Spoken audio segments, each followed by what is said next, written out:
Thank you, Ken. I want to thank the steward and Fred Tausch for what he is doing and what the organization is doing in this state.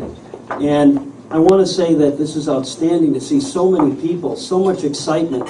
And recently I was at the Republican Governors Association meeting in Austin, Texas this week, and the energy and excitement for clear core values of fiscal responsibility in this country is something I have never seen in my time involved in government. This overspending that's happening across government is happening everywhere, at the state and local levels and the federal level. So it's a battle that we must fight at every single level of government. Whether it's cutting spending in Concord to fill the holes from an overinflated revenue picture, or protecting tax caps here in Franklin or in other communities, we have to demand that our elected officials treat taxpayers' money with sacred trust. That is what we should expect. The good news is that the people that are here know that these massive spending binges have got to stop. And you will make it clear to our elected officials it has to stop.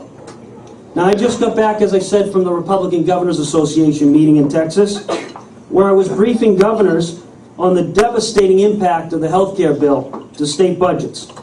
Everyone in that room and in Austin over the past few days was focused on cutting spending. Everyone. And they were focused on getting their own state budgets under control.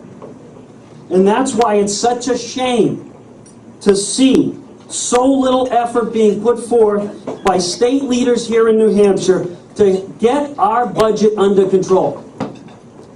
And I have consulted with governors in the past year and a half in other states, and I've seen states that are cutting spending. I did a project for Illinois, Democratic Governor Pat Quinn, and we recommended $2 billion in cuts in spending. And I've seen other states. But I come back to New Hampshire, and I don't see the same desire to cut spending in our state budget. Yet I see a budget that goes up about $1 billion over the past year. That is simply wrong. And it's something that we all should be concerned about. The silence we hear in Concord is deafening. The people we have entrusted to administer New Hampshire's tax advantage and our tax dollars seem content to watch the state move closer and closer to financial oblivion. That's why it's so important that we speak out and take action. My children's future and the New Hampshire advantage, the thing that made our state so unique, is special. And it's simply too important for me to ignore, and that's why I'm here. And this abject lack of fiscal responsibility that we're seeing has got to stop. So a few weeks back, Senator Bragdon and Representative Neil Kirk asked me to put together some ideas on spending cuts and reductions, and ideas on trying to fix the budget mess and create good jobs, though, by lowering taxes. So I put together some ideas, and I'll go over those. And I will tell you what I told this at the spending forum, the folks. We don't have a revenue problem in the state. We have a spending problem.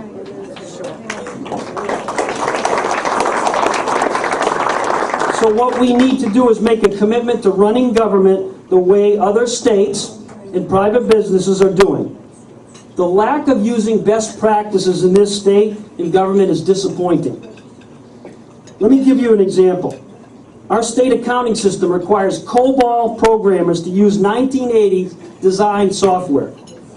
The lack of an updated software system is holding back numerous other innovations across state government. This type of roadblock is one that we need to get past immediately. I've seen plenty of other areas where other states have zoomed by us with the delivery of services, and we're left further and further behind each day. If we just catch up to some of these best practices, and we end up seeing what other states are doing and implement them, we're going to be able to solve many of our problems and avoid some of these layoffs and actually deliver tax relief to every single citizen in the state.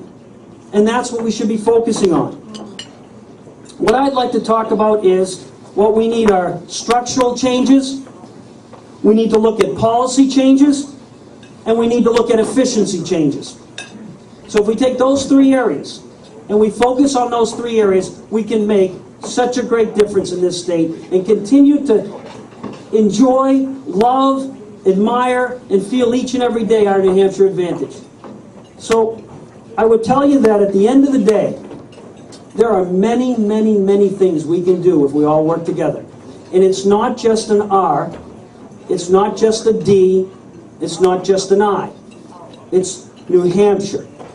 And if we all work together and try to preserve that New Hampshire advantage, we can get through these difficult budget times. But it's going to take a commitment, it's going to take independence, and it's going to take a value that we need to make sure all our elected officials have, and that is, in everything you do, make sure you return maximum value to the taxpayers of the state. And when that happens, great things will happen in the future. God bless you.